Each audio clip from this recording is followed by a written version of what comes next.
The Eras Tour brought two creative forces together, choreographer Mandy Moore and producer Baz Halpin. We kind of just orbited around each other, but just never worked together until this tour, says Moore over Zoom. One day at lunch, we were literally sitting on these road cases eating a peanut butter sandwich, and he's like, "Hey, I have a show in Vegas and we're going to do a little revamp. And I don't know if you'd be interested in coming in." The Awakening show at the Wynn Las Vegas took a brief hiatus in early 2023. As writers reworked the script and production revamped the effects, one element was missing: Moore's magic touch. Tell me more. Moore grew up at the base of the Rocky Mountains in Breckenridge, Colorado. She and her sister would come up with dance routines and fashion shows before collecting their parents in the living room to show off their one-of-a-kind performances. If only TikTok was around in the 80s, Moore would have ruled the social dance sphere. Bless my mom and dad, they had to sit through many a show. She says, "This is before I was even in class. My mom was eventually like, I have to get this kid in dance class. She obviously loves music." From spinning around her bedroom to circumvolving the dance studio in her hometown, Moore studied different genres of dance. "I started doing ballet and breakdancing." She says, "I just fell in love with movements and the structure of dance." Her big break came in 2005 on the hit show So You Think You Can Dance? In season 1, she served as an assistant to a choreographer. In season 3, she moved to dance number choreographer. By season 14, Moore served as a creative producer. Spinning in her highest heels, Moore ball change, brushed, and pirouette her way across Hollywood. Her work was seen on Glee, American Idol, and Zoe's Extraordinary Playlist.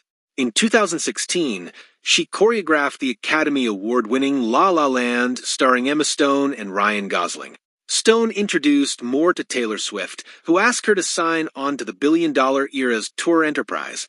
As the show evolved during its 2-year run, Moore kept getting the call to sprinkle her golden dust on the 3-plus-hour concert. Even the newest song added to the set list on the tour's final night in London, Florida, benefited from Moore's brilliance.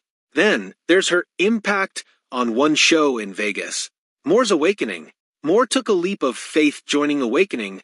The Wynn Las Vegas show already had a story, production, and dance numbers. She brought her fresh eyes and lived by one of her mottos: "Let's just try." I just became more involved with the show, and it was an awesome job that came out of nowhere, Moore says.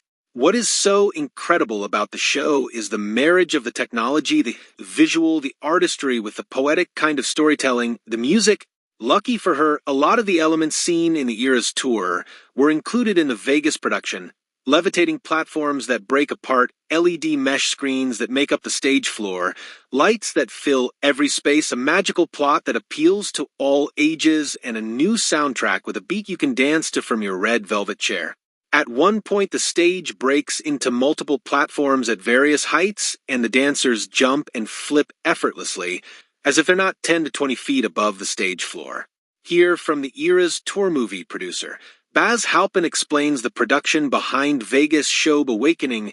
"So much of my process with Awakening was just understanding what we wanted to get from each moment." She says, "I did a lot of research. I watched the show like 6,000 times.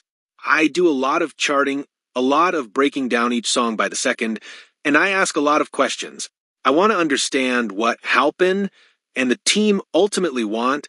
As Anthony Hopkins narrates the plot of Awakening, the story takes the audience through an immersive world.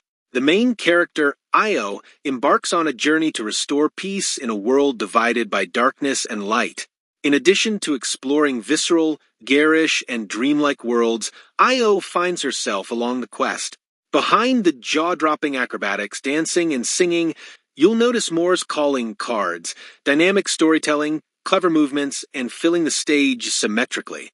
Moore's career has taken her through Hollywood, Las Vegas, and with the Eras tour across the globe, so it shouldn't come as a surprise there is another stop Moore would like to make. Olympics. "I want to do the opening or closing ceremony," she says. "I'm just going to put that out there.